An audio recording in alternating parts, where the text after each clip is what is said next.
আমার প্রিয় মা বোন, এবার আপনাদের উদ্দেশ্যে আমি কোরআন এবং হাদিসের আলোকে 11টি বিশেষ নাসিহা পেশ করতে চাই, যেগুলো আপনাদের জীবনকে আলোকিত করবে, দুনিয়াতে আপনাদেরকে মর্যাদার আসনে আসীন করবে, আর আখিরাতে আল্লাহ তাআলার কাছে আপনারা প্রিয় বান্দী হিসেবে উপস্থাপিত হবেন। আল্লাহর কাছে আল্লাহর প্রিয় বান্দী হিসেবে উপস্থাপিত হয়ে জান্নাত লাভ করতে পারবেন। এরকম 11টি পরামর্শ বা নাসিহা আপনাদের প্রতি আমার।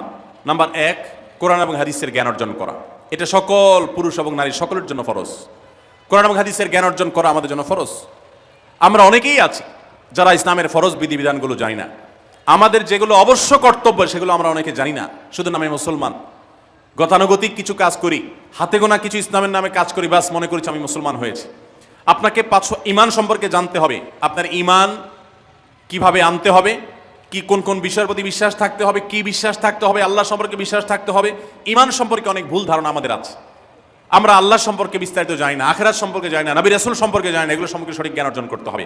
5 ওয়াক্ত নামাজ এর বিধিবিধানগুলো, কখন কোনটা পড়তে হয়, ওয়াক্ত কখন থাকে কখন যায়, অনেক মহিলা আছেন জানেন না, অনেক নারীরা আছেন, অনেক পুরুষরা আছেন জানেন না। এগুলো জানতে হবে। ইসলামকে জানাটা অনেক গুরুত্বপূর্ণ। আর জানার জন্য কোরআনে কারীম বুঝে পড়বেন, হাদিস বুঝে পড়বেন, মাসলা মাসালের বই পুস্তক বুঝে পড়বেন ওলামাদের তত্ত্বাবধানে থেকে, এবং কোরআন এবং হাদিস শেখার যত ভালো আয়োজন উদ্যোগ আছে সেগুলোতে শামিল হবেন, জ্ঞান অর্জন করবেন। এটা ইসলামের গুরুত্বপূর্ণ একটা ব্যাপার। জ্ঞান অর্জন যদি না করেন তাহলে আপনি ইসলামের কোনো কাজ করতে পারবেন। ইসলামের সব কিছুর আগে হলো জ্ঞান অর্জন করা। সব কিছুর আগে ইসলাম সম্পর্কে ইলম অর্জন করতে হবে, কোরআন হাদিসের নলেজ অর্জন করতে হবে। নাম্বার 2, 5 ওয়াক্ত নামাজ। নবী সাল্লাল্লাহু আলাইহি সাল্লাম জান্নাতে, মেয়েদের জান্নাতে যাওয়ার শর্টকাট যে সিলেবাস দিয়েছেন, শর্টকাট যে ওয়ে বলেছেন, 4টা শর্ত দিয়েছেন। এর মধ্যে থেকে একটা হলো 5 ওয়াক্ত নামাজ ঠিকঠাক মতো যদি আদায় করেন। অনেক মহিলারা আছেন জোহরের নামাজ আসরের সময় গিয়ে আদায় করেন, আসরের কাছাকাছি আদায় করেন, কারণ গৃহস্থলী কাজে ব্যস্ত থাকেন, রান্নাবাড়ার কাজে ব্যস্ত থাকেন, গা গোসল নিয়ে ব্যস্ত থাকেন। করছি করে এই রান্নাবাড়া করা, সবাইকে খাবার দাবার দেওয়া, ছেলে মেয়েকে খাবার দাবার দেওয়া, ঘর ইত্যাদি মোছা ধোয়া, এগুলো করতে করতে, নিজের গোসল করতে করতে 3টা 3:30 বেজে যায়। অনেক সময় আসর ওয়াক্তের কাছাকাছি গিয়ে তারপর জোহরের নামাজ আদায় করেন। খুবই গর্হিত একটা কাজ। আমার মা বোনরা সতর্ক থাকবেন এ ব্যাপারে, যে নামাজ সময় মতো আদায় করতে হবে। শয়তান আপনাদেরকে একটা ভুল কথা বলে ধোঁকা দেয়, সেটা হলো যে আমি রান্নাবাড়া করছি যে পোশাকে, এই পোশাকে কিভাবে নামাজ পড়বো, তাহলে আমি গোসল টোসল করে একটা নামাজ পড়বো। আর গোসল তো আর সহজে করা হয় না। রান্নাবাড়ার পরে সবাই বাড়ায় খাওয়াই দেওয়া, এরপরে ঘর দুয়ার পরিষ্কার করা, এরপরে সব কাজ শেষে গোসল করা, তারপরে গোসল করে এসে নামাজ পড়া, এসব করতে করতে শয়তান আপনার নামাজটা অনেক পিছায় দেয়। মনে রাখবেন, আপনি যে পোশাকে কাজ করতেছেন ওই পোশাকে যদি দুর্গন্ধ না থাকে, খারাপ না থাকে, ভালো পোশাক হয়, তো ওই পোশাকে আপনি নামাজ পড়তে পারবেন। দুর্গন্ধ থাকলেও শরীরকে ফ্রেশ করার ব্যবস্থা আছে, আপনি ফ্রেশ করে আপনি নামাজে দাঁড়ায় যাবেন। এরপর নামাজ পড়ে বাকি কাজ করবেন। নামাজকে বলবেন না যে আমার অনেক কাজ আছে, এগুলো শেষ করে নামাজ পড়বো। শয়তান আমাদেরকে ধোঁকা দেয়। এই জন্য মা বোনরা 5 ওয়াক্ত নামাজ সময় মতো আদায় করবেন, ঠিকঠাক মতো আদায় করবেন। অনেক মা বোনরা আপনারা নামাজ পড়েন, নামাজ হয় না। বাংলাদেশে বেশিরভাগ মহিলাদের, নারীদের মধ্যে একটা ভুল আছে নামাজ প্রসঙ্গে, সেটা হলো যে নামাজের মধ্যে সতরটা ভালো করে ঢাকেন না। সতর কি? মেয়েদের নামাজের মধ্যে মুখমণ্ডল ছাড়া, 2 হাতের কবজি ছাড়া তাদের মাথা থেকে পা পর্যন্ত পুরো শরীর তারা ঢেকে রাখবে। আজকাল নামাজের ওড়না পাওয়া যায়, এই ওড়নাগুলো পড়লে এই মুখমণ্ডল ছাড়া 2 হাত এক সহকারে ঢাকা থাকে, এভাবে ঢেকে রাখতে হবে। আপনি যদি নামাজ পড়েন, আপনার গলা দেখা যায়, আপনার কাঁধের কিছু অংশ দেখা যায়, চুল দেখা যায়, আপনার হাতের কনুই দেখা যায়, তাহলে সেক্ষেত্রে কিন্তু আপনার নামাজ হবে না। যদি আপনার পুরো নামাজ জুড়ে এরকম খালি থাকে এগুলো, তাহলে নামাজ হবে না। অনেক বোনরা এটা জানেন না, তাহলে নামাজটা ঠিকঠাক মতো পড়তে হবে। জান্নাতে যাওয়ার জন্য এটা পূর্ব শর্ত। নাম্বার 2। নাম্বার 3, রমজান মাসে রোজা রাখা। রোজা রাখার ক্ষেত্রে আলহামদুলিল্লাহ মা বোনরা রাখেন সাধারণত, কিন্তু রোজা রেখে গীবত, মিথ্যা, শেকায়েত, মানুষের পিছনে সমালোচনা করা, এগুলো করলে রমজান নষ্ট হয়ে যায়, রোজা নষ্ট হয়ে যায়। এগুলো করা যাবে না, এগুলোতে বেঁচে থাকতে হবে। সেই সাথে অনেক মা বোন আছেন, একটু সন্তান গর্ভে আসছে, কিন্তু সন্তান দুধ কিংবা সন্তান দুধ পান করে, এই অজুহাত দিয়ে তিনি দেখা যায় যে রমজানের রোজা ঠিক মতো রাখেন না। এটা ভুল। বরং সামান্য একটু ঠুনকো অজুহাতে রমজান রোজা বাদ দেওয়া যাবে না। যতক্ষণ পর্যন্ত শক্তি সামর্থ্য আছে রমজান রোজা ঠিক মতো রাখতে হবে। নাম্বার 3। 4 নম্বর হলো স্বামীর আনুগত্য করা। আমি সবসময় বলি এটা হলো মহিলাদের জন্য তিতা করল্লার আমল। তিতা করল্লা দিয়ে জুস বানায় খাওয়ানো, এটা যেরকম কষ্টের কাজ মানুষের জন্য, ঠিক একইভাবে মহিলাদের জন্য স্বামীর কথা শোনাটা এরকম কষ্টের কাজ। অনেক মহিলা আছে নামাজ পড়তে রাজি আছি, রোজা রাখতে রাজি আছি, তাসবিহ তাহলিল করতে রাজি আছি, কোরআন পড়তে রাজি আছি, মগর পুরুষের স্বামীর কথা শুনবো না। কেন তার কথা শুনবো কেন? আমি কি কম বুঝি? এই মানসিকতা আজ পশ্চিমা অপসংস্কৃতির যে ছোঁয়া আমাদের সমাজে এসেছে, লেগেছে, এটার কারণে আমাদের মা বোনদের মধ্যে তৈরি হয়েছে। এটা কখনো আমাদেরকে সুখী করতে পারে না। একটা ছোট মুদি দোকানেও একজনকে দায়িত্বশীল মানতে হয়। একজন মালিক হয়, আরেকজন অধীনস্থ হয়, একজন ম্যানেজার হয়, আরেকজন তার কর্মী হয়। এতটুকু চেইন অফ কমান্ড যদি ঠিক না থাকে, তাহলে একটা ছোট দোকানও সুশৃঙ্খলভাবে চলতে পারে না, সেটাও বিশৃঙ্খল হয়ে যাবে। তাহলে একটা সংসার, একটা পরিবারে একজনকে মুরব্বী না মানলে কিভাবে সেটা চলতে পারে? অবশ্যই একজন নারী তার স্বামীকে অভিভাবক মানবেন, মুরব্বী মানবেন, তাকে মেনে চলবেন। শুধু ইসলামই বলে নাই, পশ্চিমা দুনিয়ার মানুষরাও স্বীকার করে। সব একটা আত্মজীবনীমূলক লেখা ধারাবাহিকভাবে বাংলাদেশে একটি জাতীয় গণমাধ্যমে প্রকাশ হয়েছে অনেক বছর আগে, আমি পড়েছি। সেখানে তিনি পরিষ্কার করে বলেছেন যে আমার দাদি নানীরা পারিবারিক জীবনে যতটা সুখী ছিল, এখন আমাদের স্ত্রী, আমাদের মেয়েরা ততটা সুখী না। অথচ তাদের এত বেশি শাড়ি চুড়ি, এত বেশি সাজগোজ, এত বেশি সুখ সমৃদ্ধির উপকরণ ছিল না আজকের মেয়েদের যতটা আছে। পারিবারিক শান্তি তখন যতটা ছিল এখন তার ধারে কাছেও নেই। এর অন্যতম কারণ হলো এটি যে আমরা পশ্চিমা অপসংস্কৃতির ছোঁয়ায় পড়ে শয়তান আমাদেরকে অতিরিক্ত স্বাধীনতার নাম দিয়া আমাদেরকে বলগাহীন স্বাধীনতার পথে নিয়ে গেছে, যেটা আমাদের ধ্বংস ডেকে এনেছে। এজন্য একজন গার্ডিয়ান, একজন অভিভাবক পরিবারে থাকতে হবে, তাকে মানতে হবে। আপনি নারী হিসাবে আপনার স্বামীটাকে যদি মনে হয় একটু বোকা কিসিমের, সে বুঝে না, আপনি অবশ্যই ডেফিনেটলি আপনি তাকে বোঝাবেন, আপনি তাকে আপনার মতামত বলবেন, তারও কর্তব্য আপনার মতামত গ্রহণ করা। কিন্তু এর মানে এই না যে আপনি তাকে ডিনাই করবেন, পাত্তা দিবেন না, অবজ্ঞা করবেন, তার কাছে জিজ্ঞেস করা ছাড়া যেদিক সেদিক যাবেন, যা খুশি তা করবেন, এটা উচিত না। আপনার জান্নাতে যাওয়ার প্রয়োজনে ওই যে তিতা করল্লা বলেছি, সে যদি কোনো দিক থেকে তাকে মানতে আপনার কষ্ট হয়, আপনার থেকে সে পিছিয়ে আসে বুদ্ধিতে জ্ঞানে, তারপরে একটু কষ্ট করে ঢোক গিলেন, একটু কষ্ট করে সবর করেন, শুধুমাত্র জান্নাতের আশায় আল্লাহ তাআলা আপনাকে মর্যাদা দিবেন, দুনিয়াতে বড় করবেন, আখিরাতে বড় করবেন। অনেক সময় দেখা যায় পুরুষতান্ত্রিক সমাজে আমাদের দেশে দেখা যায় যে পুরুষদের নানা অনাচারে মেয়েরা অতিষ্ঠ হয়। একটু সবর করেন, সন্তান সন্ততি বড় হবে, তখন আর পুরুষের এই সমস্ত জুলুম থাকবে না, পুরুষ তখন দৌড়ের উপরে থাকবে। এই বাস্তবতা আমরা প্রত্যেকটা মানুষ উপলব্ধি করার কথা। অতএব মুসলিম নারীদের অত্যন্ত গুরুত্বপূর্ণ আরেকটি বিষয় হলো 4 নম্বর যেটি বললাম, স্বামীর আনুগত্য করা। যতটুকু সম্ভব তার সর্বোচ্চ আনুগত্য করার চেষ্টা করতে হবে, যতক্ষণ তিনি কোরআন হাদিসের কথা বলেন। স্বামী যদি কোনো অন্যায় কথা করতে বলেন, তাহলে তখন আর তার কোনো কথা শোনা যাবে না। নাম্বার 5, একজন মুসলিম নারীর জন্য তার ইজ্জতের হেফাজত অত্যন্ত গুরুত্বপূর্ণ ব্যাপার। এমন একটা সমাজে আমরা বসবাস করতেছি, পাঠ্য বইয়ে শিক্ষার নামে আমাদের সন্তানদের চরিত্র নষ্ট করে দেওয়া হচ্ছে, বিবাহ বহির্ভূত সম্পর্ক করতে তাদেরকে উস্কানি দেওয়া হচ্ছে, শিক্ষার নামে কুশিক্ষা দেওয়া হচ্ছে, যার কারণে আমার সন্তান নষ্ট হয়ে যাচ্ছে। এই জন্য আমি বলি, এমন যুবক, এমন যুবতী আজকাল সোনার হরিণ হয়ে গেছে। হাজারে 10 জন যুবক পাওয়া যাবে কিনা সন্দেহ, যেই যুবক বুকে হাত রেখে বুক টান টান করে আল্লাহর শুকরিয়া আদায় করে বলতে পারবে তার যৌবনে কোনো হারাম স্পর্শ সে করে নাই, কোনো হারামের কাছে সে যায় নাই, তার চরিত্রকে সে হেফাজত করেছে, কোনো গুনাহে সে লিপ্ত হয় নাই, এরকম কথা বলার মতো যুবক খুব বেশি নাই আমাদের সমাজে। ধ্বংস করে ফেলা হয়েছে বিনোদনের নামে, শিক্ষার নামে, নানা নামে। এগুলো আমাদের দেশের সংস্কৃতি ছিল না। এদেশের মুসলমান তো বটে, এদেশের হিন্দুরাও পারিবারিক এই বন্ধনের মধ্যে থেকে তারা তাদের চরিত্রকে হেফাজত করে, বৈবাহিক সম্পর্ক ছাড়া কোনো প্রকার সম্পর্কের মাধ্যমে তাদের যৌন আকাঙ্ক্ষাকে মেটায় না। এটা এদেশের মাটির, এদেশের কালচার, এদেশের মানুষের কালচার, এদেশের সকল ধরনের মানুষের কালচার, কিন্তু এদেশের সেই সংস্কৃতিকে ধ্বংস করে দেওয়া হচ্ছে ছোট ছোট বাচ্চাদের বইয়ে এই বিবাহ বহির্ভূত সম্পর্কের কথা বলে। এই জন্য সচ্চরিত্র এখন সোনার হরিণ হয়ে গেছে। নবী সাল্লাল্লাহু আলাইহি সাল্লাম বলেছেন, মাইয়াজমান লি মা বাইনা লিহিয়াইহি ওয়া মা বাইনা রিজলাইহি আদমান লাহুল জান্নাহ। যে ব্যক্তি তার 2 চোয়ালের মাঝখানের অঙ্গ অর্থাৎ মুখ, আর যে ব্যক্তি তার 2 রানের মধ্যবর্তী অঙ্গ, তার লজ্জাস্থানকে হেফাজত করবে, অন্যায় খাতে ব্যবহার করবে না, এটার সংরক্ষণের দায়িত্ব এবং গ্যারান্টি যে ব্যক্তি নিজের ব্যাপারে নিজে নিবে, নবী সাল্লাল্লাহু আলাইহি সাল্লাম বলেছেন, আমি তার জন্য জান্নাতের দায়িত্ব নিয়ে নিলাম। যে এটা 2টার দায়িত্ব নিতে পারবে, আমি তার জান্নাতের দায়িত্ব নিলাম। এবং নবী সাল্লাল্লাহু আলাইহি সাল্লাম আরো বলেছেন, আকসারু মা ইউদখিলুন নাস আন-নার, মানুষকে সবচেয়ে বেশি জাহান্নামে নিয়ে যায় কোন জিনিসে? আল ফামু আল ফরজ, এই 2টি অঙ্গ, মুখ এবং লজ্জাস্থান। এই জন্য মা বোনরা, অনেকে আপনাদেরকে অনেক প্ররোচনা দিবে, অনেক গুনাহের পথে আহ্বান করবে। আপনাদের মেয়েরা স্কুল কলেজে পড়তে গেলে সেখানে অনেক অন্যায় আবেদন শুনবে, হারামের আহ্বান শুনবে। তাদেরকে সুশিক্ষা দিবেন যে আল্লাহ তাআলা তোমাকে যে চরিত্র দিয়েছে, এই যৌবন দিয়েছে, এটাকে যেখানে সেখানে ব্যবহার করলে হবে না। কিয়ামতের ময়দানে যুবকদেরকে আলাদা করে জিজ্ঞাসা করা হবে, তোমার যৌবনকালে কি করছো সেটা বলো, বুড়া বয়সে এসে কি করছো এটা ইম্পর্টেন্ট না, যৌবনকালে কি করে আসছো সেটার হিসাব দাও। যৌবনকে হেফাজত করার গুরুত্ব এত বেশি, আল্লাহ আলাদা করে জিজ্ঞাসা করবেন। এই জন্য মা বোনদের কর্তব্য তাদের মেয়েদেরকে, ছেলেদেরকে অসৎ চরিত্রতা থেকে হেফাজত করবেন, সংরক্ষণ করবেন, তাদেরকে বুঝাবেন, তাদেরকে সেভাবে বড় করবেন যে বিয়ে শাদীর মাধ্যমে, সাংসারিক জীবনের মাধ্যমে তোমরা তোমাদের এই জীবনকে তোমরা উপভোগ করবে। আল্লাহ তাআলা তোমাদের জন্য যে নিয়ামত রেখেছেন সেই নিয়ামত তোমরা পাবে, কিন্তু অবৈধ উপায় কখনো তোমরা সেদিকে পা বাড়াবে না। যারা বাড়ায় তাদের দুনিয়াতেই ধ্বংস হয়, আখিরাত তো আছেই। এই অবৈধ সম্পর্ক করে সুখে থাকে খুব কম মানুষ। যারা যত বেশি এই জগতে যায় তারা তত বেশি অসুখী থাকে দাম্পত্য জীবনে। অতএব একজন নারী তার 5 নম্বর গুরুত্বপূর্ণ বিষয় হলো তার ইজ্জতের হেফাজত, লজ্জাস্থানের হেফাজত এবং তার চরিত্রের হেফাজত। আল্লাহ তাআলা আমাদের মা বোনদেরকে সেই তৌফিক দান করুন। অনেক সময় দেখা যায় যে সবই ঠিক আছে, আপনি সোশ্যাল মিডিয়াতে পুরুষের ছবি দেখে, ভিডিও দেখে আপনি হারাম আনন্দ পাচ্ছেন।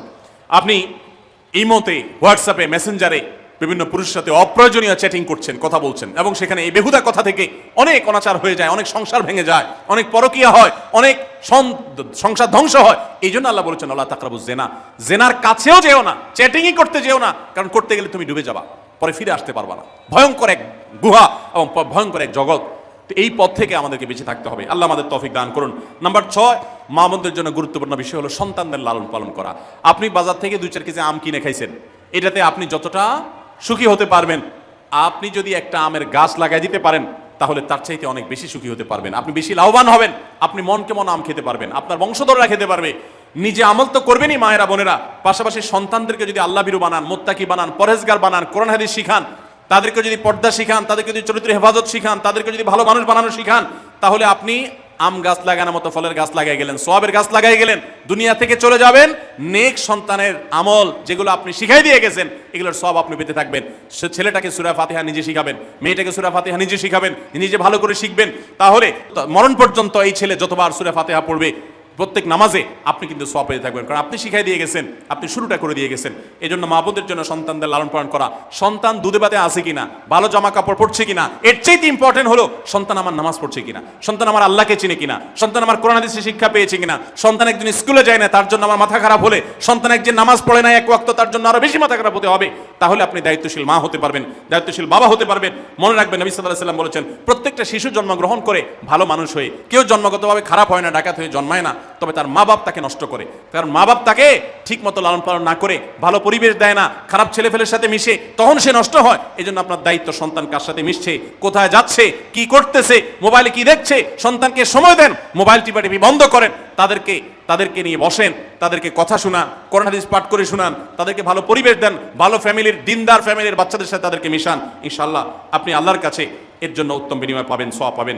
নাম্বার 7, মা বোনরা বিশেষ করে আপনাদের জন্য গুরুত্বপূর্ণ হলো কৃতজ্ঞতা আদায় করবেন। পুরুষদের জন্য গুরুত্বপূর্ণ, কিন্তু মা বোনদের জন্য বিশেষ গুরুত্বপূর্ণ এই জন্য যে নবী সাল্লাল্লাহু আলাইহি ওয়াসাল্লাম বলেছেন, তিনি জাহান্নামে নারীদেরকে যে দেখেছেন, তাকে যে দেখানো হয়েছে মেরাজে, যে প্রচুর সংখ্যক নারীরা জাহান্নামে, এর অন্যতম একটা কারণ ছিল নেয়ামতের নাশকরি করা। পুরুষদের মধ্যেও নাশকরির কারণে বহু পুরুষ জাহান্নামে যাবে। মা বোনরা স্বামী এবং নিজের জগতে যতটুকু আল্লাহ তাআলা দিয়েছেন এতটুকুর উপর শুকর আদায় করবেন। আপনার স্বামী মানুষটা হয়তো মুখটা খারাপ, কিন্তু তার শরীরটা ভালো আছে, সে আপনাকে উপার্জন করে এনে খাওয়ায়। অনেক মহিলা আছে তার স্বামী হয়তো অ্যাক্সিডেন্ট করে পঙ্গু হয়ে গেছে, সে হয়তো বিছানা শুয়ে বাকি জীবন কাটিয়েছে, তার কষ্টের কোনো শেষ নেই। আপনার স্বামী হয়তো বা তার কোনো দিক থেকে দুর্বলতা আছে, আবার বহু দিক থেকে তার ভালো গুণ আছে। একই কথা পুরুষদের জন্য ইসলাম নির্দেশ করেছে যে তার স্ত্রীর একটা গুণ খারাপ দেখে যদি তার কষ্ট লাগে, তো সে চিন্তা করলে 10টা গুণ ভালো দেখবে, সেটা দেখে শুকর আদায় করা উচিত। এই শুকরিয়া আদায় করা ছাড়া পুরুষ হোক নারী হোক কেউ আল্লাহর প্রিয় বান্দা হতে পারবে না। এজন্য আল্লাহর কাছে শুকরিয়া আদায় করবেন।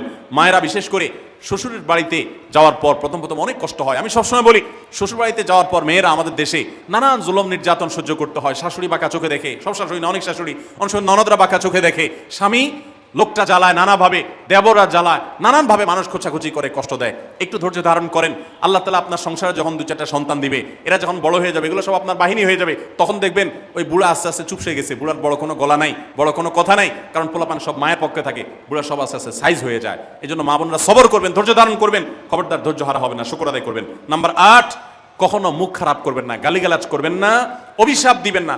অনেক সময় পোলাপান একটু উল্টাপাল্টা করলে তাদেরকে অনেক মা অভিশাপ দিয়ে দেন, গজব ঠাডা দিয়ে দেন, বদদোয়া করেন, মুখ দিয়ে খারাপ কথা বলে ফেলেন। এগুলো খুব খারাপ জিনিস। নবী সাল্লাল্লাহু আলাইহি ওয়াসাল্লাম বলেছেন, যদি কাউকে গজব ঠাডা দেওয়া হয়, এটার উপযুক্ত না হলে যে দেয় তার উপরে এসে পড়ে, এরকম ভয়াবহ একটা বিষয়। এই জন্য কোন অবস্থাতে এগুলো যেন না হয়। এবং মেয়েদের জাহান্নামে যাওয়ার অন্যতম একটা কারণ এটাও যে তাদের মধ্যে, অনেকের মধ্যে, আমি সবার কথা বলছি না, যে এই ধরনের গালিগালাজ করা, অভিশাপ দেওয়ার বৎসভাব আছে। এই বৎসভাব বহু পুরুষের মধ্যেও আছে, সবাইকে ছাড়তে হবে। নাম্বার 9, আত্মীয়তার বন্ধন রক্ষা করার পরে দায়িত্বশীল হতে হবে। স্বামীকে স্বামীর ভাই বোনের সাথে সম্পর্ক ভালো রাখতে কখনো বাধা দিবেন না। অনেক মহিলা আছে বোকার মতো কাজ করে। স্বামী যদি স্বামীর ভাইকে তার টাকা পয়সা দেয়, সে অপছন্দ করে। স্বামী যদি স্বামীর বোনকে টাকা পয়সা দেয়, সে এটাকে পছন্দ করে না। মা বাবার খোঁজ খবর বেশি নিলে তার কাছে ভালো লাগে না। এই মহিলা হলো নির্বোধ। কেন নির্বোধ? কারণ নবী সাল্লাল্লাহু আলাইহি ওয়াসাল্লাম বলেছেন যে মান সাররাহু আন ইউবসাতালাহু ফি রিজকিহি আও ইউনসালাহু ফি আথারি ফালিয়াসিল রাহিমা, যে ব্যক্তি চায় তার রিজিকে আল্লাহ বরকত দেখ, তার হায়াতে বরকত দেখ, সেই জন্য রক্ত সম্পর্কে আত্মীয়দের সাথে সম্পর্ক বেশি ভালো রাখে। তাহলে আপনার স্বামীর রিজিক বেশি হোক, টাকা পয়সা বেশি হোক, তার হায়াতে বরকত হোক, এটা যদি আপনি চান, তাহলে আপনি বরং তারা উৎসাহিত করা উচিত। তোমার ভাইটার খবর নাও, তোমার বোনটার বাড়িতে যাও, তোমার মা বাপের খেদমত করো, তাদের সাথে যত সম্পৃক্ত থাকবে আপনার স্বামীতে আল্লাহ তাআলা তত বরকত দান করবে। এই জন্য তাকে সেটা করবেন। আবার পুরুষ দ্বারা উচিত মেয়েদেরকে সুযোগ দেওয়া, তারা তাদের বাপ, মেয়েরও তো কর্তব্য আছে তার বাপ মার প্রতি, বাপ মার খেদমত করবে, বাপ মার জন্য হাদিয়া তোফা দিবে। অনেক পুরুষরা আছে মেয়েদের পাওনা অধিকারই দেয় না, হাদিয়া তোফা কোত্থেকে দিবে, তাদের মহরটাই দেয় না, তাদের হাত খরচ দেয় না। আলাদা কিছু হাত খরচ দেওয়া উচিত, যে তার মতো সে খরচ করবে, তার মা বাপের জন্য খরচ করবে। এগুলোর বিনিময়ে আমরা আল্লাহর কাছে জান্নাত পাবো। অতএব এই আত্মীয়তার সম্পর্ক রক্ষা করা গুরুত্বপূর্ণ। নাম্বার 10, সাদাকা করবেন। সাদাকা জাহান্নাম থেকে মুক্তির কারণ। নবী সাল্লাল্লাহু আলাইহি সাল্লাম জাহান্নামের পর সতর্ক করেছেন আপনাদেরকে, আমাদের সবাইকে। অতএব সাদাকা দিলে জাহান্নাম থেকে মুক্তির একটা পথ আমরা পাই, সুগম হয়। এবং নবী সাল্লাল্লাহু আলাইহি সাল্লামের সময় মহিলা সাহাবীরা তাদের গহনা খুলে আল্লাহর রাস্তায় দান করতেন। এই জন্য মসজিদ, মাদ্রাসা, বিভিন্ন গুরুত্বপূর্ণ যে দানের খাতগুলো আছে সেগুলোতে বেশি বেশি দান করবেন, বেশি বেশি আল্লাহ রাস্তায় ব্যয় করবেন, যতটুকু তৌফিক আছে ততটুকু। এখন মহিলা দান করবে কোত্থেকে? পুরুষরা মহরের টাকাই পরিশোধ করে না, বেচারে দান করবে কোত্থেকে? এই জন্য পুরুষরা দায়ী হবে, এবং মহিলারাও তাদের মহরের টাকা যেন অনাদায় না থাকে, তারা যেভাবে চেষ্টা করলে হয় সেভাবে চেষ্টা করবেন, এবং তাদের হাত খরচ আলাদা দেওয়া উচিত, এবং তারা পর্দার মধ্যে থেকে তাদের মতো উপার্জনও করতে পারেন, সেটাও শরীয়ত তাদের জন্য সুযোগ রেখেছে। যেভাবে হোক তারাও সাদাকার চেষ্টা করবেন। 11 নম্বর সর্বশেষ হলো সময়ের অপচয় করবেন না। এখন এমন একটা সময় চলছে, বেশিরভাগ মানুষ জাহান্নামে যাবে যেই কারণে আজকের যুগে সবচেয়ে বেশি আমরা বিপদগামিতার মুখে যাচ্ছি, যে কারণে সেটার অন্যতম হলো এই স্মার্টফোনের অপব্যবহার। আমরা অনেকে আছি টেলিভিশনের বিভিন্ন সিরিয়ালে আসক্ত, অনেকে আছি বিভিন্ন নাটক সিনেমায় আসক্ত, অনেকে আছি ফেসবুক এবং ইউটিউব এগুলোতে আসক্ত। বিশেষ করে মা বোনদেরকে বলছি, অনেকেই আছেন এখনো রিমোট ছাড়া তার পেটের ভাত হজম হয় না, সারাদিন রিমোট হাতে বসে থাকেন, একটা পর একটা সিরিয়াল এবং চ্যানেল পাল্টাতে থাকেন। মনে রাখবেন, সফল ইমানদার হতে হলে এই অনর্থক কাজ না ছাড়লে আপনি সফল ইমানদার হতে পারবেন। অনেকে নামাজে পড়ে আবার সিরিয়ালও দেখে, অনেকে আছেন ফেসবুকে ঘন্টাকে ঘন্টা, ইউটিউবে ঘন্টা ঘন্টা সময় নষ্ট করেন। এর জন্য আল্লাহর কাছে জবাবদিহি করতে হবে। কিয়ামতের ময়দানে আল্লাহ তাআলা কয়েকটা প্রশ্ন উত্তর দেওয়া ছাড়া একজন মানুষকেও নড়তে দিবেন না। এর ভিতরে একটা হলো যে তোমার সারা জীবনে কি অর্জন করেছো। সময়ের অপচয় করা যাবে না। সময় হলো জীবনের সবচেয়ে মূল্যবান সম্পদ। অতএব আল্লাহ তাআলা আমাদের সবাইকে জীবনের এই অমূল্য সম্পদ সময়কে সংরক্ষণ করার তৌফিক দান করুন। মা বোনরা, আপনাদেরকে আমি আল্লাহর ওয়াস্তে উপদেশ করতেছি, যারা বদভ্যাস আছে ফেসবুক ইউটিউবে ঘন্টা ঘন্টা পড়ে থাকার, প্রয়োজনে এগুলো সব ডিলিট করে দেন মোবাইল থেকে। প্রয়োজনে আপনি এই মোবাইল বিক্রি করে বাটন ফোনে চলে যান। নিজের বদভ্যাসকে নিয়ন্ত্রণ করতে না পারলে প্রথমে চেষ্টা করেন, এরপর না পারলে প্রয়োজনে বাদ দিয়ে দেন। আল্লাহর জন্য যদি ত্যাগটা করেন, কিয়ামতের ময়দানে বলতে পারেন, আল্লাহ গুনাহ থেকে বাঁচার জন্য, তোমাকে খুশি করার জন্য আমি স্মার্টফোন পর্যন্ত রাখি নাই, বাটন ফোনে চলে গেছি। আল্লাহ তাআলা খুশি হবেন ইনশাআল্লাহ বিইذنিল্লাহ। বহু মায়েরা তাদের সন্তান নষ্ট হয়ে যাচ্ছে এই মোবাইলের আসক্তি, সিরিয়ালের আসক্তির কারণে। তাদের স্বামীর সাথে সম্পর্ক নষ্ট হয়ে যাচ্ছে এই সমস্ত আসক্তির কারণে। অনেক গুনাহের পথে তারা চলে যাচ্ছেন এই সমস্ত আসক্তির কারণে। এই জন্য এগুলোকে নিয়ন্ত্রণ না করলে আপনি কখনো নেককার হতে পারবেন না। আপনার সন্তানকে মোবাইল দেখে খাওয়াবেন না। আমি আমার সন্তানকে মোবাইল দেখে খাওয়াই না। আমরা সব জায়গায় বলি মোবাইল দেখা, কার্টুন দেখায়, মোবাইল দেখায় বাচ্চাকে খাওয়াবেন না। বাচ্চা কাচ্চা এখন ক্রেজি হয়, আতপাগল কিসিমের হয়, জিদি হয়, বদমেজাজি হয়, ভাঙচুর করে। কেন হয়? কারণ সারাদিন আপনি ওর মোবাইলে কি দেখান? কার্টুন দেখান। কার্টুন মানে কি? মার মার, কাট কাট, হ্যাঁ, সবকিছু ধ্বংস করে ফেলা, গুলি করা, বোমা মারা, হ্যাঁ, সাপ হয়ে সব খেয়ে ফেলা, এটাই তো। এগুলো বাচ্চাদেরকে ক্রেজি করে, বাচ্চাদেরকে মানসিকভাবে অসুস্থ করে, ধ্বংস করে দেয়। তাদেরকে ফিজিক্যাল খেলাধুলা, শারীরিকভাবে করতে পারে এরকম খেলাধুলার ব্যবস্থা করেন, দৌড়াদৌড়ি করার ব্যবস্থা করেন। বাচ্চারা সুস্থ থাকবে, ভালো থাকবে। মোবাইল থেকে তাদেরকে বাঁচান, টেলিভিশন থেকে তাদেরকে বাঁচান, এবং কার্টুন থেকে, ভিডিও গেমস থেকে তাদেরকে বাঁচান। না বাঁচাতে পারলে আপনার দুনিয়া আখিরাত সব ধ্বংস হয়ে যাবে। অতএব আজকের মাহফিল থেকে আসুন প্রতিজ্ঞা করি যে আমরা সময় নষ্ট করব না, সময়ের অপচয় করব না, প্রয়োজন ছাড়া মোবাইল হাতাহাতি ঘাটাঘাটি করব না, ঘন্টায় ঘন্টা মোবাইলকে সময় দিব না। অনেক মেয়েরা আছেন, অনেক পুরুষরা আছেন, এই একটি অপকর্মের কারণে তার শিক্ষা জীবন ধ্বংস হয়ে যায়, চাকরি নষ্ট হয়ে যায়, ব্যবসা লাডে উঠে, মা বাবার সাথে সম্পর্ক নষ্ট হয়, স্বামী স্ত্রীর সম্পর্ক নষ্ট হয়, সাংসারিক জীবন ধ্বংস হয়ে যায়, সবকিছু ধ্বংস হয়ে যায় শুধু এই মোবাইল ফোনের অনিয়ন্ত্রিত ব্যবহার করার কারণে। যারা মোবাইলকে নিয়ন্ত্রণ করতে পারেন না, ডাইরেক্ট হয়ে গেছেন, সারাক্ষণ হাতে মন চায়, তারা একটা শক্ত সিদ্ধান্ত নেন, প্রয়োজনে আমি স্মার্টফোন বিক্রি করে দিব। 6 মাস 8 মাস আপনি কিছুদিনের জন্য, 1 বছরের জন্য বাটন ফোনে চলে যান, এরপর আবার ব্যাক করলে আশা করা যায় আল্লাহ আপনাকে হেফাজত করবেন। এবং ইসলামের নাম দিয়ে, অনেকে বলে আমি ইউটিউবে ওয়াজ শুনি, ফেসবুকে ওয়াজ শুনি, ওয়াজের নাম দিয়া আপনি যে কি করেন কি না করেন সেটা আপনার আরশের মালিক সবই জানেন। অতএব যে ওয়াজ শুনতে গিয়ে আপনার আকাম কুকাম করা লাগে, খারাপ জিনিস দেখা লাগে, ওই ওয়াজ শোনার কথা আপনাকে ইসলাম বলে নেই। আল্লাহ তাআলা আমাদের সবাইকে সবগুলো বিষয় আমল করার তৌফিক দান করুন। আমরা আবারও বলছি, আজকে আমাদের মা বোনদেরকে লক্ষ্য করে বিশেষ করে যে 11টি করণীয় আপনাদের জীবনকে সোনালী জীবনে পরিণত করতে পারে, আপনাদের জীবনটাকে সমৃদ্ধ করতে পারে, সুখী করতে পারে, এবং আল্লাহর কাছে আপনাদেরকে জান্নাতের উপযুক্ত করবে। কিয়ামতের ময়দানে সুন্দর হাসি, সুখের হাসি, তৃপ্তির হাসি আপনাদেরকে হাসাবে ইনশাআল্লাহ। সেই 11টি নসিহা, সেই 11টি বিষয়ের প্রথমটি হলো কোরআন এবং হাদিসের জ্ঞান অর্জন করবেন। অনেক ভালো ভালো বই আছে কোরআন হাদিস ভিত্তিক, সেগুলো পড়বেন। দিন শিক্ষার যত আয়োজন আছে সেগুলোর সাথে সম্পৃক্ত হবেন। অনলাইনে অনেক কোর্স করা যায়, সেগুলো আপনি সম্পৃক্ত হতে পারেন। যেভাবে হোক আপনাকে কোরআন হাদিসের কথা জানতে হবে। আল্লাহ কি বলেছেন, রাসূল সাল্লাল্লাহু আলাইহি ওয়াসাল্লাম কি বলেছেন, মাসালা মাসাইল কখন কি করা উচিত, কোরআন হাদিসে কি বলা আছে, এগুলো জানতে হবে আপনাকে। যতটুকু সম্ভব জানার চেষ্টা করবেন। নাম্বার 2, 5 ওয়াক্ত নামাজ সঠিকভাবে আদায় করবেন, সময় মতো আদায় করবেন। জোহরের ওয়াক্ত বাসার কাজ কাম শেষ করে গোসল করে একেবারে 3টা দিকে একসাথে পড়বো, এটা করা যাবে না, বরং সময় মতো আদায় করতে হবে। এবং মেয়েদের যে সতর, এই সতর ঢাকার পরে সতর্ক থাকতে হবে। পুরো শরীর মুখমণ্ডল ছাড়া যেন ঢাকা থাকে, চুল, গলা, হাতের গোছা, কোনোই এগুলো যেন দেখা না যায়, খেয়াল রাখতে হবে। এবং নামাজ ধীরে ধীরে পড়তে হবে। অনেক মহিলা অনেক দ্রুততার সাথে নামাজ পড়েন, এবার পড়লে হবে না। নাম্বার 3, রমজানের রোজা ঠিক মতো রাখতে হবে, যথাযথভাবে রাখতে হবে। রোজা রেখে গিবত, শিকায়েত, মিথ্যা, গালমন্দ এগুলো করা যাবে না। নাম্বার 4, স্বামীর আনুগত্য করতে হবে। নিজের কাছে খারাপ লাগলেও একটু সবর করতে হবে। যতক্ষণ পর্যন্ত স্বামী ন্যায়সঙ্গত কথা বলে, অন্যায় কাজ করতে না বলে, গুনাহের কাজ করতে না বলে, ততক্ষণ পর্যন্ত তার কথা মানতে হবে। নিজের খারাপ লাগলেও মানবেন, আপনার জান্নাতের প্রয়োজনে, সুশৃঙ্খলার প্রয়োজনে, পারিবারিক শান্তির প্রয়োজনে। ইনশাআল্লাহ আপনি সুখে থাকবেন দুনিয়া এবং আখিরাত উভয় জগতে। নাম্বার 5, নিজের ইজ্জত সম্ভ্রম হেফাজত করবেন। অনলাইনে অফলাইনে কারোর সাথে হারাম সম্পর্ক করবেন না, কোনো গায়রে মারাম পুরুষের সাথে অযথা যোগাযোগ করবেন না, চ্যাটিং করবেন না, এবং সোশ্যাল মিডিয়াতে হারাম জিনিস দেখা থেকে নিজের চোখে হেফাজত করবেন, বাঁচিয়ে রাখবেন। নাম্বার 6, নিজের সন্তানদেরকে দিন শিখাবেন, তাদেরকে কোরআন হাদিস শিখাবেন, উত্তমভাবে লালন পালন করবেন, তাদেরকে নামাজ শিখাবেন, মেয়েদেরকে পর্দা শিখাবেন, তারা যেন চরিত্র হেফাজত করে সেই শিক্ষা তাদেরকে দিবেন। উপযুক্ত হওয়ার পর ছেলে মেয়েকে বিয়ে দিবেন, কোনোভাবে যেন হারাম সম্পর্কে না জড়ায় সেজন্য সাবধান থাকবেন। ভালো ফ্যামিলির সাথে তাদেরকে উঠা বসা করাবেন, ভালো শিক্ষা প্রতিষ্ঠানে দিবেন যেখান থেকে তার ঈমান আমল হেফাজত থাকবে। নাম্বার 7, আল্লাহর শুকরিয়া আদায় করবেন, বান্দারও শুকরিয়া আদায় করবেন। আল্লাহ যা দিয়েছেন, যতটুকু আছে স্বামীর সংসারে, আলহামদুলিল্লাহ বলতে শিখবেন, আল্লাহ তাআলা বাড়াই দিবেন ইনশাআল্লাহ। নাফরমানি, নাশুকরি করবেন না, তাহলে আপনি নিজেই ক্ষতিগ্রস্ত হবেন, কষ্টের মধ্যে থাকবেন। আর শুকরিয়া আদায় করলে আপনার নিজেরই মানসিক প্রশান্তি হবে, আল্লাহর নেয়ামত বাড়িয়ে দিবেন। নাম্বার 8, কোনো প্রকার অভিশাপ গালমন্দ করবেন না, সেটা ছেলে মেয়েকে হোক, সংসারকে হোক, স্বামীকে হোক, কোনো কিছু না, ধৈর্য ধারণ করতে হবে। পুরুষদের জন্য এই কথাগুলো প্রযোজ্য। আর নাম্বার 9, আত্মীয়তার সম্পর্ক রক্ষা করতে হবে, ছিন্ন করা যাবে না। নিজের স্বামীকে তার বাপ, তার বোন, তার মা, তার ভাই, তাদের সাথে সুসম্পর্ক বজায় রাখতে সাহায্য করবেন, বাধা দিবেন না, পারলে আরও সাহায্য করবেন, এতে আপনারই লাভ হবে।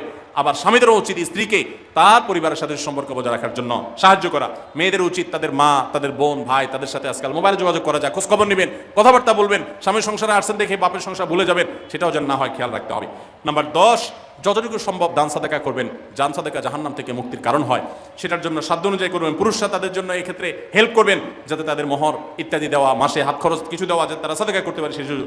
আজকাল দেখা যায় অনেক মেয়েরা টাকা পয়সা পেলে মার্কেটে চলে যাবেন, কি কিনবে এটা নিয়ে অস্থির হয়ে যান। মার্কেটে আপনি যা দরকার হলে যাবেন, কেনা দরকার হলে কিনবেন, কিন্তু দানের জন্য একটা খাত রাখবেন। পারিবারিক সাদাকা বাক্স, একটা বাক্স রাখবেন, যে খুচরা টাকা পয়সা বা বিভিন্ন টাকা পয়সা ছেলে মেয়েরা রাখবে, আপনি রাখবেন, উৎসাহিত করবেন। এটা দিয়ে একটা গরিব ফ্যামিলি মুখে হাসি ফোটাবেন, একটা ভালো কাজ করবেন, পারিবারিকভাবে এরকম দানের ব্যবস্থা করবেন। বোনেরা, সর্বশেষ হলো সময় নষ্ট করবেন না সোশ্যাল মিডিয়াতে। আল্লাহর ওয়াস্তে এটা থেকে নিজেকে বাঁচাবার জন্য সংগ্রাম করেন। যারা এখনো এই রোগ থেকে বাঁচতে পারেন নাই, আল্লাহর কসম করে বলছি, দুনিয়ার জীবনটাই ধ্বংস হবে, অসুখী থাকবেন, অশান্তিতে থাকবেন, আখিরাতে ধ্বংস তো আছেই। অতএব ফেসবুক, ইউটিউব, এটা যদি আপনাকে দেখতে হয়, খারাপ কিছু যেন না আসে সেভাবে ফিল্টার করে নেবেন, এবং নিয়ন্ত্রিত নির্দিষ্ট সময়ের বেশি দেখবেন না। 10 মিনিট, 10 মিনিট, সকাল, দুপুর, রাত, এর বেশি বিকাল, আমি এর বেশি দেখবো না। ঘন্টায় ঘন্টা টিপবেন না। অনেক মহিলা আছে স্বামীকে সময় দেওয়ার সুযোগ নাই, সন্তানের দিকে তাকাবার সুযোগ নাই, উনি টেলিভিশন এবং মোবাইলে আসক্ত, এবং এটা আমাদের সমাজকে ধ্বংস করে দিচ্ছে। নিজের ক্ষতি নিজে করছেন, নিজের পায়ে কুঠারাঘাত করছেন। আল্লাহ তাআলা আমাদের সবাইকে এই সব বিষয়গুলোকে মেনে চলে, এই 11টা পয়েন্টকে মেনে চলে আমাদের মা বোনদের জীবনকে সমৃদ্ধ করার তৌফিক দান করুন। আমাদের সবাইকে আল্লাহ তাআলা আমল করার তৌফিক দান করুন। জাযাকুমুল্লাহু খায়রা ওয়া আখিরু দাওয়ানা আনিল হামদুলিল্লাহি রাব্বিল আলামিন।